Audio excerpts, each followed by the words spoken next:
अंबाजोगाईच्या स्वामी रामानंद तीर्थ ग्रामीण रुग्णालयात तब्बल 6-7 महिन्याभरापूर्वी सिटी स्कॅन मशीन बंद पडली होती.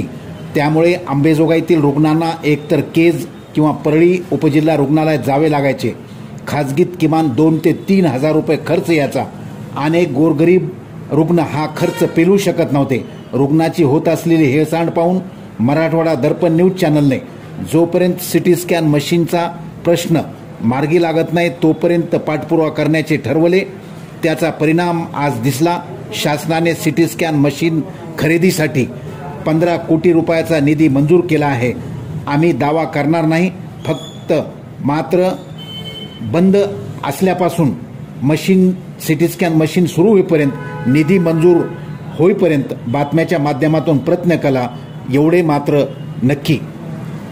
आमचे वाचक हे जाणकार आहेत, ते जाणून आहेत.